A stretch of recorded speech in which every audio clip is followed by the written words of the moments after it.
देखिए, इस वक्त मैं मौजूद हूँ जंतर मंतर पे, और जिस तरीके से अभी प्रोटेस्ट चल रहा था और उस बीच कुछ टीचरों को अरेस्ट कर लिया गया, और आगे क्या कुछ हुआ वो सर से जानते हैं। क्या कहेंगे सर, क्या कुछ हुआ है सुबह से? पहले तो बच्चे बताओ, जो पेपर हो रहा है उससे एक भी बच्चा 1% संतुष्ट है? आने वाले पेपर इस तरीके से होने चाहिए? क्या इस तरह की व्यवस्था आप में से कोई बर्दाश्त कर सकता है? बच्चे नाराज तो टीचर नाराज, इससे ज्यादा कुछ कहने की जरूरत नहीं है। एसएससी ने पहली बार पेपर करवा रही है एडिक्विटी। जब भी कोई आदमी पहला काम करता है, पहला मकान बनाता है, कुछ भी काम करता है, बढ़िया से पूरी जी जान लगा के करता है। पहली बार ही बेस्ट होता है।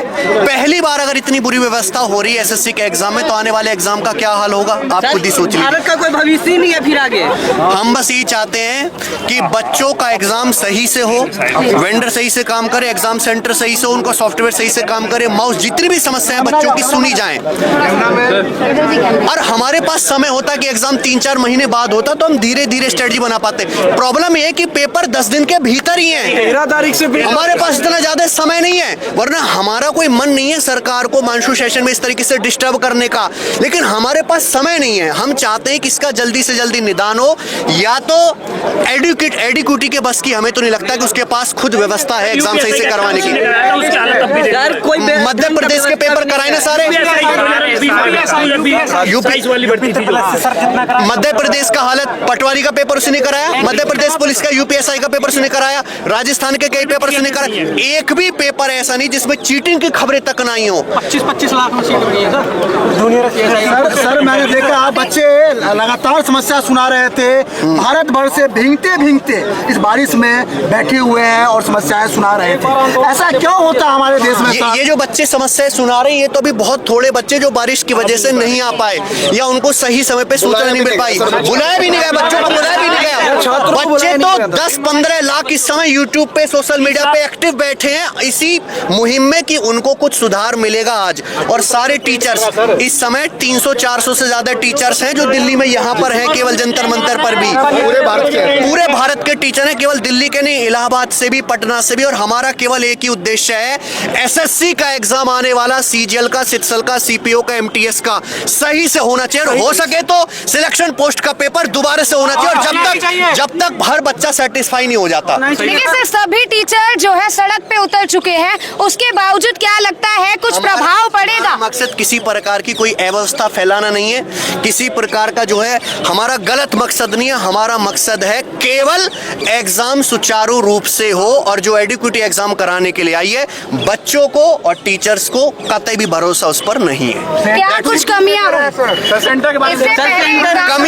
कमियां इस तरीके से हैं कि एक बच्चा, ये बच्चे अगर इनसे कहा जाए कि आप 1000 रुपए, 3000 रुपए, 2000 रुपए अरेंज करके 500 किलोमीटर दूर एग्जाम देने जाइए, एक बार नहीं, इन्होंने तो 4-5 पेपर देने एसएससी के, तो ये 10,000 रुपए 1-3-4 महीने में अफोर्ड नहीं कर सकते, बार बार जाना नहीं कर सकते। उसके बाद वहां जाए, वहां एग्जाम कैंसिल हो जाए, फिर वही पैसा खर्च करके अपना सूखा समूह लेके वापस आए, फिर दोबारा वेट करें, री एग्जाम होगा, फिर दोबारा पैसा खर्च करके जाएं। ये सबसे बड़ी समस्या। उसके बाद एग्जाम में बच्चा बैठ गया मन से, एक एग्जाम देने का मूड होता है बालक का, बीच में ब्लैक स्क्रीन आ गई, टेक्निकल हो गया, माउस काम नहीं कर रहा सही से, तो बच्चे का पेपर देने का मन क्या है, खराब हो जाएगा। जो वो एफिशिएंसी से पेपर दे पाता वो नहीं दे पाएगा, ये सब पूरा माइंडसेट खराब हो जाएगा। दूसरा,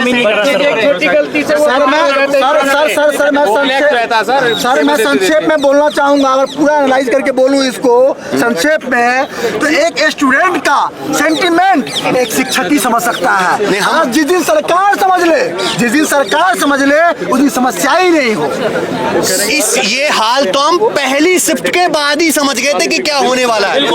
पहली शिफ्ट के, है ना, जब हमें पता चला था कि एडिक्विटी जो ऑलरेडी इतना स्टेट एग्जाम कराने में इतना बदनाम है, अगर वो कराएगी सेंट्रल लेवल का कैसे करवाने, तो सेंट्रल लेवल का कैसे करवाएगी? आप ही समझिए कैसा है उसका व्यवस्था।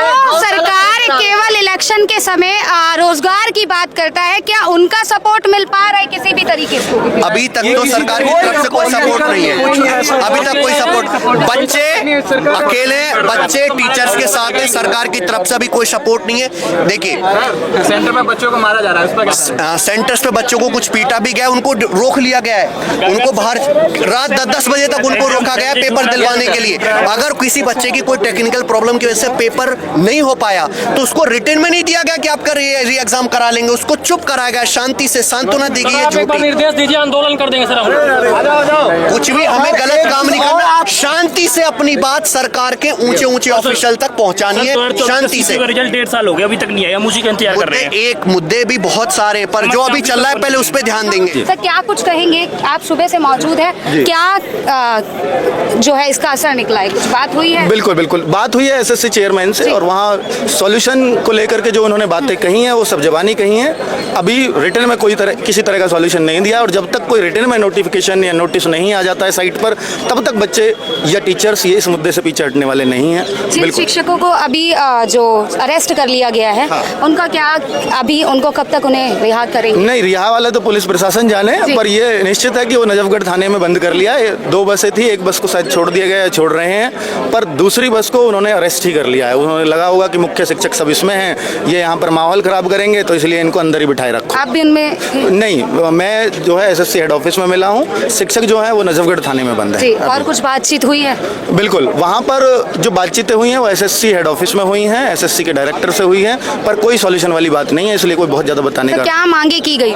मांगे थी हमारी जो अब तक के सारी चीज़ें दिक्कतें, बच्चों को पीटा जा रहा है सेंटर्स पर, बच्चों को जितनी भी मांगे, एसएससी हम सीपीओ के रिजल्ट के लिए हमने मांग करी कि भाई सीपीओ का रिजल्ट आप कब तक देंगे, तो उन्होंने बोला कि ये सीपीओ का रिजल्ट ये रखा लैपटॉप में ले जाइए, तो उनकी दे दीजिए, कह रहे इसमें एमएचए की अप्रूवल लगेगी अभी बस। मन की वो कब आएगी, हमें आप टाइम दीजिए, आप 1 महीने का टाइम देते, 2 का दीजिए, आप टाइम तो दीजिए, और हमें नहीं दे सकते सर नोटिस डाल दीजिए। तो वो कहते नहीं ना नोटिस डाला जाएगा ना आपको मैं टाइम दे सकता हूँ, क्योंकि ये सारा मामला एमएचए के हाथ में। एमएचए अगर इस बात को ये एक्सेप्ट करता है कि भाई हाँ एमएचए अगर हमें कोई भरोसा देता है तो हम बच्चों को भरोसा देते हैं। क्या लगता है एमएचए पे कुछ प्रभाव पड़ेगा और कुछ सरकार इस पे एक्शन लेगी या नहीं? ये तो सोचना चाहिए एमएचए को कॉल लेना है कि उनको भी दिख रहे हैं बच्चे, ये शिक्षक ये सब परेशान हैं, और एसएससी सीपीओ का रिजल्ट आज तक इतना लेट नहीं हुआ जितना ये अब तक हो रहा है, तो ये निश्चित तौर पर एक्शन लेना ही पड़ेगा।